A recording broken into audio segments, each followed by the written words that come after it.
Hello everybody, welcome back to the Midwest Stitches channel. My name is Danielle and this is my channel all about my knitting, crocheting, sewing, and my dog who is moving the cart that I have the camera on.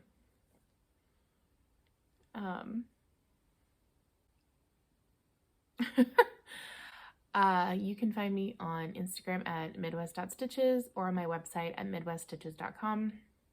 That's where you'll find all of the project bags and stuff that I make for people like you, other makers. So, today we have coffee.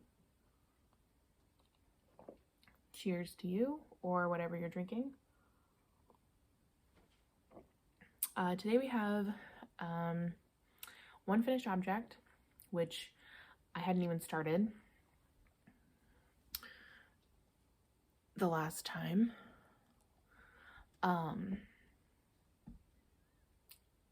And so I'll talk about that here in a minute.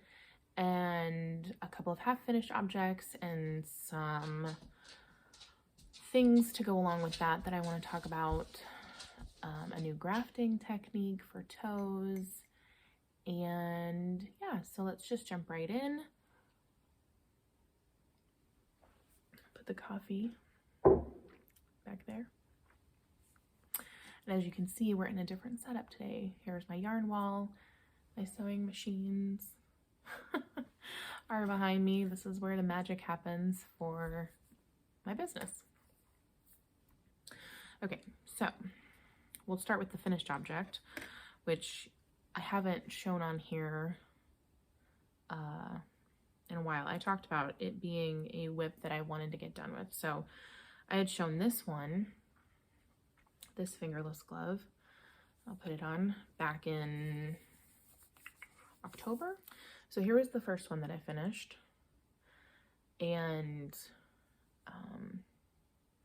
I used, for this was a Yarn to Die For Designs in her perfectly spiced pumpkin, sock set.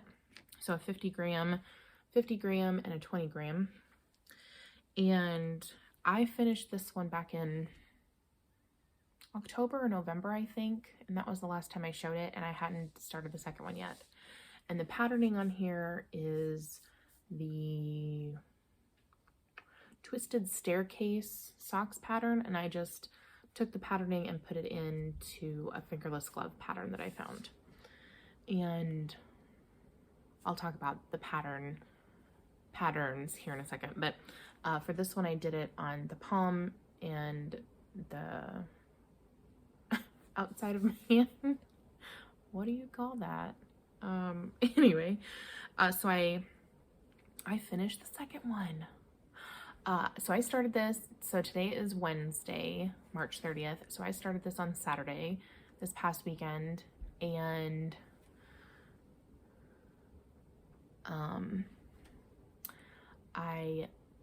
that's the only thing I worked on because it's the only thing I had on the needles that was started into knit. So I finished it Monday. Yeah, it took me 3 days to finish it. So I'll put this on, and they're constructed a little bit different. So I'll talk about that here in just a second. So I'll show you the pair. So there's the pair, and you can probably already see the differences by looking at them side by side.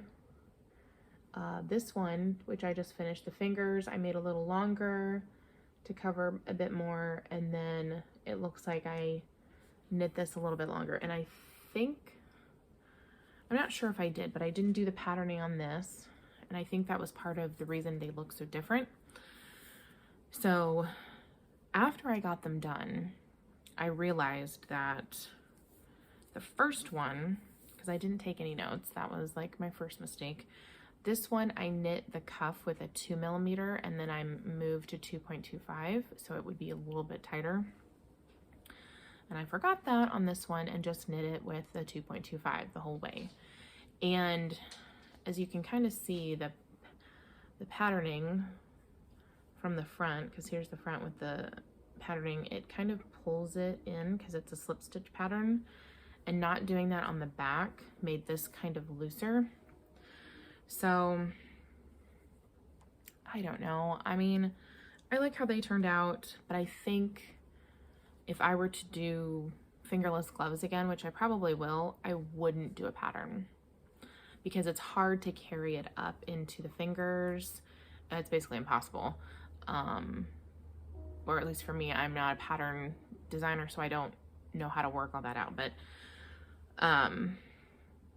so I do have plans to do other pairs with some yarn I have back here, but I won't do a pattern, and I probably would use the smaller stitch count because this I use 64 stitch count, and I think I could get away with the 56 stitch because I want it to be a little bit tighter around my hands.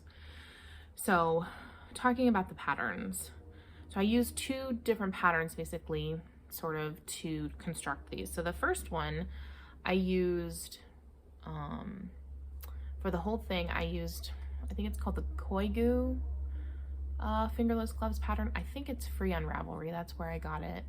And or maybe it's not on Ravelry, it might have just been like a Google search, but anyway, it's a free pattern, and it tells you, you know, how to do the thumb and each of the fingers and picking that up. So after doing this one, I realized that I didn't like the way the thumb was constructed in it, but the fingers were fine. So the fingers for that pattern are fine. I just made a few adjustments, such as making the number of rows longer here and here. I just basically tried it on as I went and waited until the hand was basically at each of these fingers, at the kind of the base of the knuckles.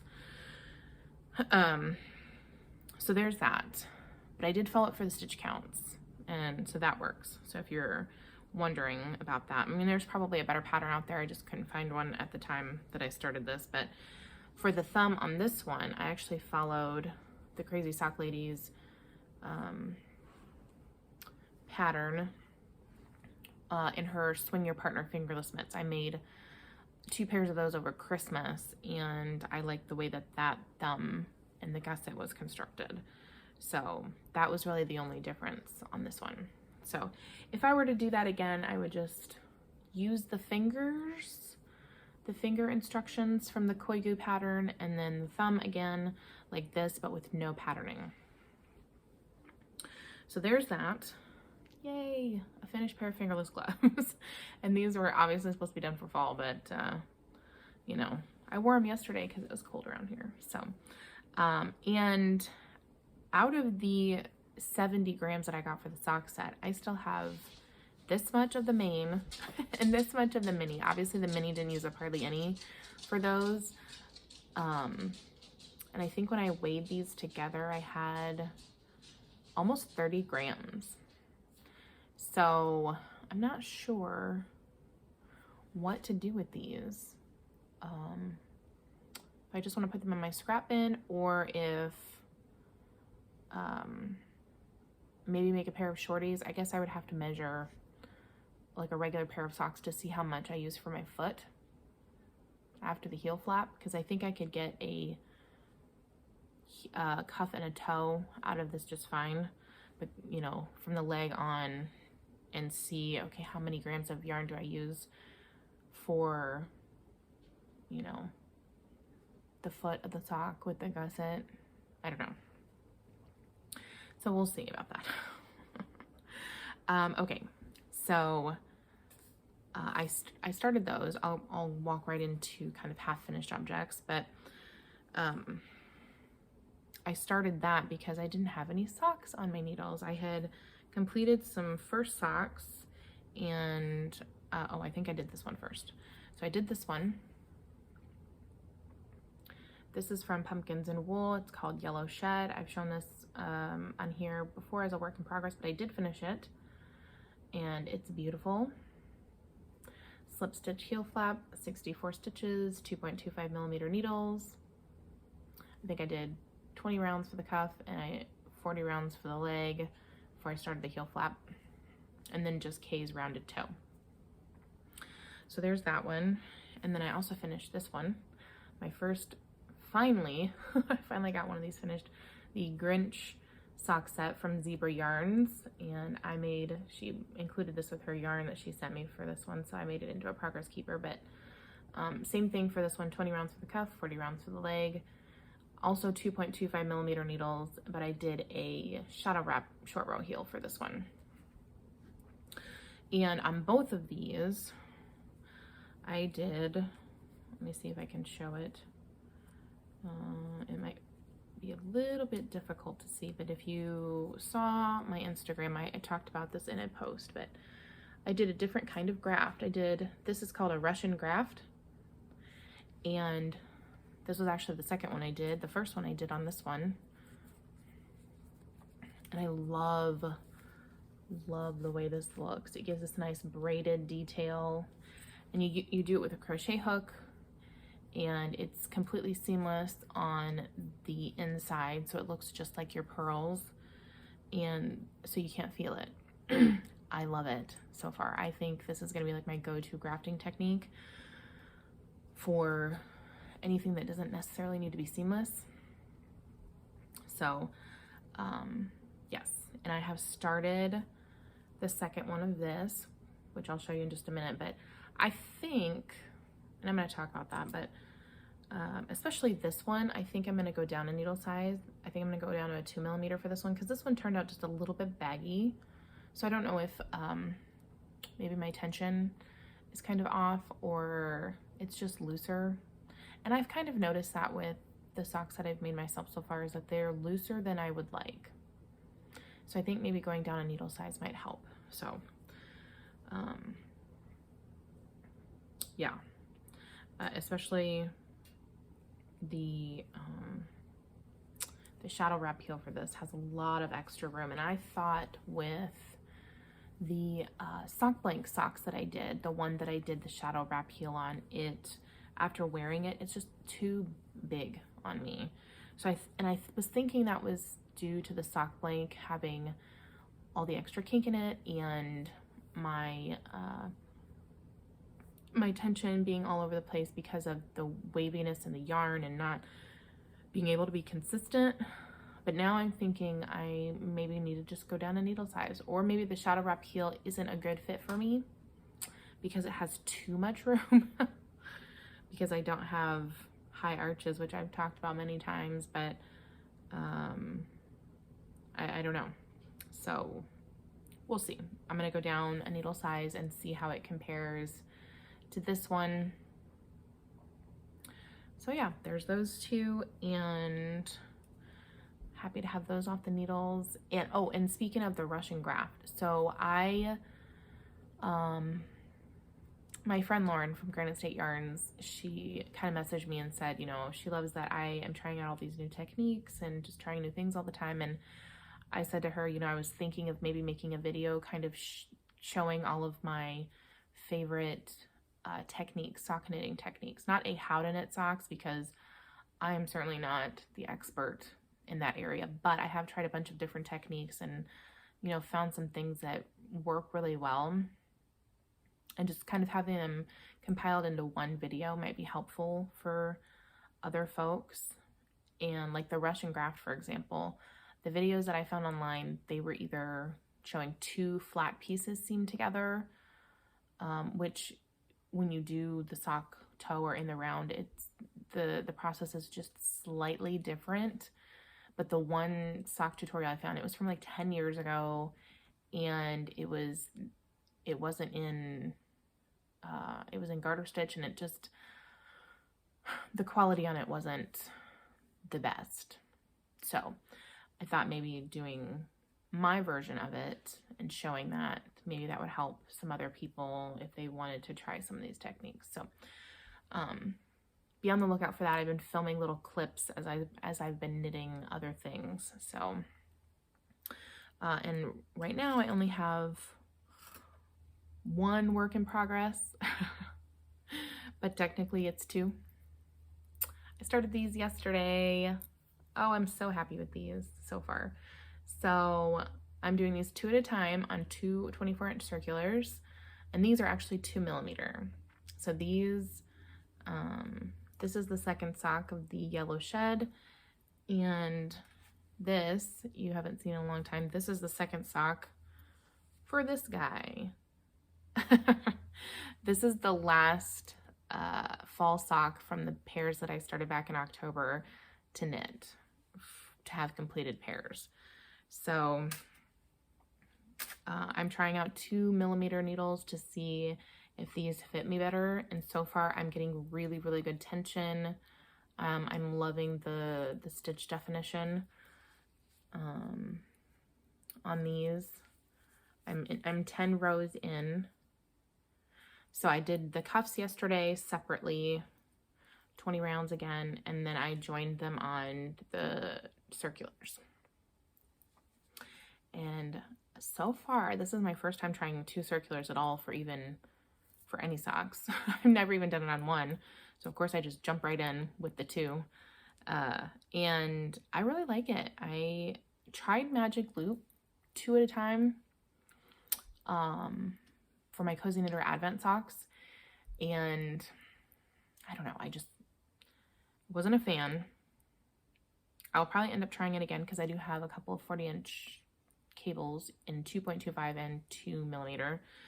So I probably will try that again. But so far, I really like this method. I really, really do. I think it's amazing.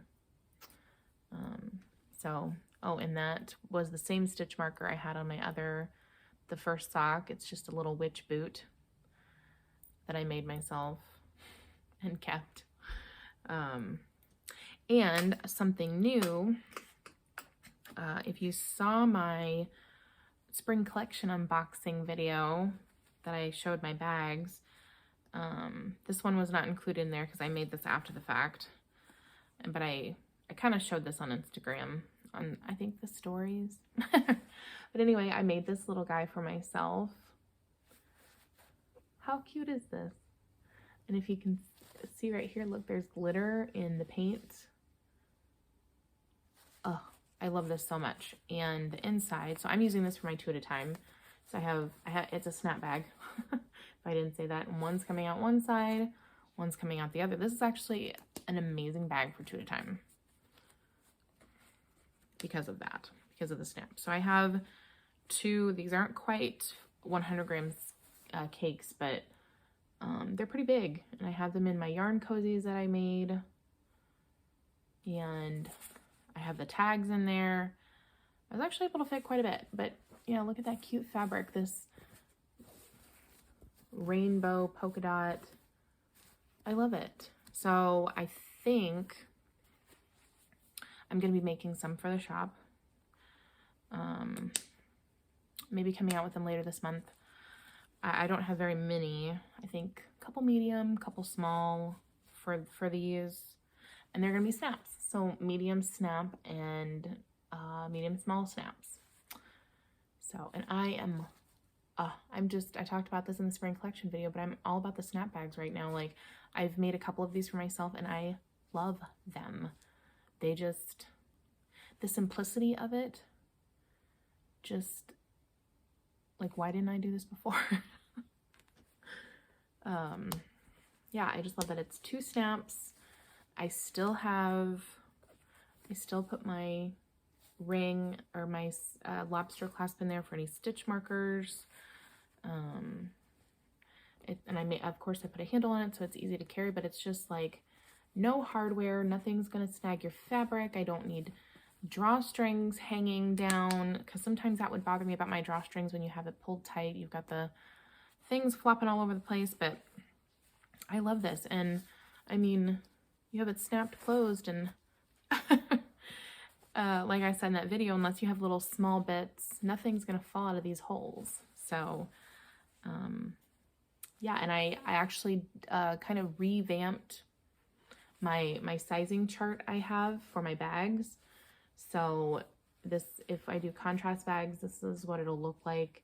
I just redid it so you have a little bit more of the contrast fabric. It's just a little bit taller. So just wanted to show that. So if you like that bag, I think I'm gonna call it something like Paint Your Own Story, project bag or something like that, but I will have a couple of those hopefully later in the month. I actually had my first wholesale order. I won't say with who on here because I don't know if that's supposed to be like a surprise or something, but anyway, so I have the fabric coming for that I will start cutting on probably this weekend. And yeah, I don't have any acquisitions, so, or at least I don't have any yarn acquisitions. There was obviously the bag that I made myself, but I did want to show some yarn cozy fabric that I picked up. That will be in the shop hopefully soon. It's not there yet, so don't go looking for it, but I picked up this floral for yarn cozies. Isn't that pretty? I saw that and I just love that kind of floral. I'm not into loud florals. I like kind of more muted, but so I got a yard of this, so there will be plenty of those to go around. And then my black yarn cozies with white polka dots was very popular last year. I sold out. I don't have any more left, but I found this. So white with black polka dots. So I got a yard of this, so there will be plenty of those as well. So hopefully I can get those cut up and put into the shop for people. I was gonna say, next time that I'm on here, hopefully there'll be progress on the 2 at a time socks, and I am casting this second one on today. This is just gonna be obviously by itself a single sock, but I am gonna put it on 2mm needles, and I will update you on how that is. I'll probably show both, obviously, and let you know, like, do I like the 2mm better? So far, I'm liking it better. We'll see how it fits when that time comes. So anyway, I so desperately want to cast on like all of the things. Like I have, you know, the spring yarn that I showed a couple episodes ago that I really want to cast on. I have some stuff over here that I want to cast on. I have stuff in bags.